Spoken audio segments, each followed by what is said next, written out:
This is what conditioning really is for combat sports. Well, it covers all sports, but this is going to be specifically for fighters. Now, conditioning can be construed into all sorts of things on social media. Typically, it's just coined as cardio. So as long as you're doing your low intensity, steady state road work and you're doing your sport, that means you're conditioned. But conditioning is much more than just cardio. And if you understand this concept of what conditioning really is, it can help you prepare better and win more fights. So before we go into this video, make sure you check the description. There'll be the free boxing, jiu-jitsu, MMA, strength and conditioning blueprints, and also a 7-day free trial on the Sweet Tons of Fighting training app. So you don't even have to think about your programs, it is all there for you. But let's just define conditioning to start. For me, conditioning is just being prepared for your sport. So anything you do to help you prepare to be able to thrive in a fighting arena, that is conditioning. And I like to look at it this little triangle. I like technical, tactical, I like movement efficiency, which honestly kind of falls under the umbrella of technical and tactical, but I like to have it as a separate point, which might make sense as we go through this video. And then the physiology. And this little triangle paints a picture of conditioning to help you be prepared. So let's break each of these down. Now, I understand that you probably won't have as much control over certain areas of your conditioning, for example, from a technical tactical perspective, because you may be in a gym where coaches do things a certain way and you don't have a say on how that goes. Now, some might be a little more lenient and have more athlete feedback.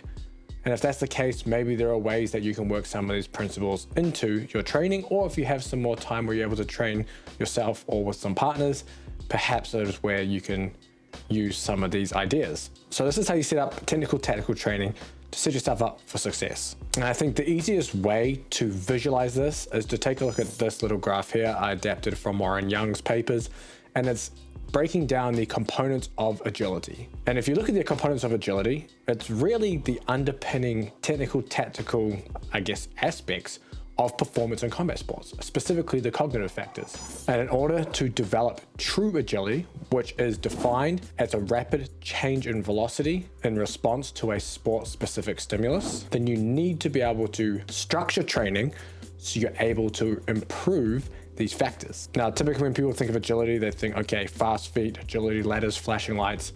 None of this trains agility to any extent. And if you refer to this little graph up here, which I adapted from Warren Young, you can see why. Now, in order to be able to properly train this, there's a few things you can do. The first one within your gym is trying to bring in as many scenarios within live training as possible. The goal is for you to become a problem solver within the sport. And to become a problem solver in the sport, you need to fail a lot in training.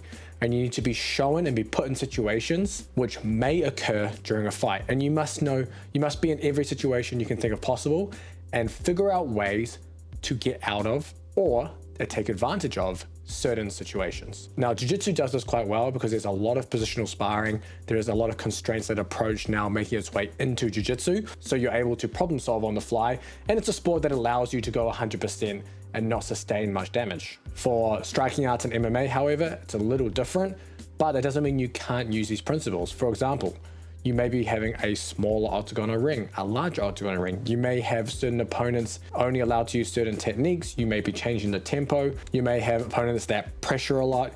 You may have ones that are more counter strikers. You may have ones that like to shoot a lot in MMA. These are all different examples of situations, scenarios you're gonna have to figure out yourself. And one way you can do this easily is just by having different training partners. And not just training partners within your own gym, because you get used to going live against people you're familiar with. You really need to go live against people you're not familiar with, where there isn't that instant trust between you two. And that gives it a little more realism. Now, that doesn't mean that every single live training session you need to go with someone new, but it's just every now and then you're gonna have to do that to be able to stress test yourself in these different situations. Because when you know someone else's game, because the live training becomes, I'm not gonna say less live, but you can anticipate better. And you want to be able to be open to other things that can happen in certain situations.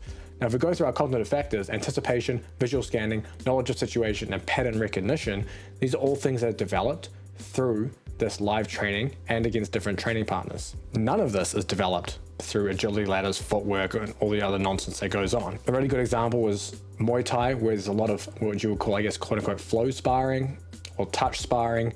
And it allows you to learn at a slower pace without taking damage, to see different visual cues and be able to anticipate what is going on and what you can and can't do. Now, another consideration, more specifically for MMA, is that you very rarely don't want to separate striking and the grappling. And this may go against many different MMA training systems, and take it with a grain of salt, because I'm not an MMA coach. But in terms of from a learning perspective, there are different postures and techniques and things you'll do if it is only striking or if it is only grappling compared to live training or sparring in MMA. And really simple examples are why boxers don't transition well to MMA.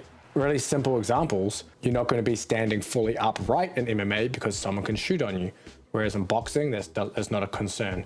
So there are lots of different issues. There are lots of different problems you need to solve within an MMA context, that if you remove certain things like only having MMA striking, it changes the dynamics of what's happening in live training. So that's enough of the technical tactical. We can move on to movement efficiency, which falls under this umbrella of technical tactical anyway, because if you're able to solve these problems well, you're going to be moving more efficiently. However, there's also other things we can do to improve movement efficiency, and I might just be doing more quote unquote specific conditioning drills or specific cardio drills, whatever you want to call it, heavy back intervals, things like that. And in some cases, it could be seen as more drilling. Whether that actually translates into the live training is a debate, or a different debate altogether. However, being able to move well and have good technical efficiency is going to help you conserve energy, and you're going to develop a lot of that within your technical and tactical training, and you can kind of back that up with a little bit of the non-specific work. So let's go into the third part of the triangle, and that is the physiology. Physiology underpins the technical and tactical aspects of fighting. A really common analogy is like a race car. You have the chassis or the outer exterior of the car, and then you have the engine. The engine would be the physiology in this instance. Now, the question becomes, can you get all of the conditioning you need just from the sport itself? I wouldn't say you can get all of the conditioning you need, but you can get a lot of it just from doing the sport and just from having well-structured technical and tactical training sessions. However, there's a point where you will need to overload the physiology to be able to continue making adaptations and changes that you need to be able to compete at a high level. And to overload the physiology, typically we need to do things that are outside of the sport to be able to do that. Now, you can use some specific conditioning modalities. For example, I've mentioned heavy back intervals as one that can help overload some of the physiology through more intense specific intervals. But most of the time, you're going to trade specificity for intensity. And if you want to make physiological change, you're going to have to do something non-specific that is very, very hard. Now, when I'm talking physiology, we're typically talking about conditioning in terms of energy systems. Now, the traditional energy system model is pretty fucked. And most videos that talk about the different energy systems and how to target them are full of shit. So when you talk about conditioning, we're typically looking at adaptations within the heart level or central, or the peripheral or the muscular side. Now, combat sports are typically limited by the peripheral, or we'll call it muscular endurance, versus what's happening at the heart to pump the oxygen to the muscles. It means that within our conditioning, when we're targeting the physiology, we're typically targeting the ability for the muscles to resist fatigue and be able to work hard and recover fast between efforts and between rounds. In order to do that, we typically need intensity to be able to drive the mitochondrial changes, and that is more mitochondria and better mitochondrial function. We're able to switch on and off faster and extract oxygen more efficiently, and be able to turn off and let the muscles reoxygenate during the rest periods. The most efficient way to do that is through using something like sprint intervals, because they get done in 3 to 5 minutes, and the stimulus is so intense, you get these sharp drops in muscle oxygenation, and you're able to force these mitochondria to adapt to be able to give you better fatigue resistance. And this is shown time and time again through the research. I've done plenty of videos on it if you go back far enough. So if you're looking to marry it all together, you need to be doing your live training as often as possible. That does not mean that it's 100% live training every time, but perhaps you're doing 1 or 2 harder sparring sessions a week, and maybe on the other days, you're still doing some form of live training. It just doesn't have to be that intense, and that allows you to be able to improve your movement efficiency, but also improves your agility through the cognitive factors that you need to know to be able to problem solve on fight night. The second thing is you need to top that up with what you typically miss within training. If you're training a lot of your combat sport, you're typically covering a lot of the low intensity work, and adding more low intensity is probably not going to be the thing that helps you in terms of your physiology, because you need to create overload. The only way to create overload with more low intensity is more volume.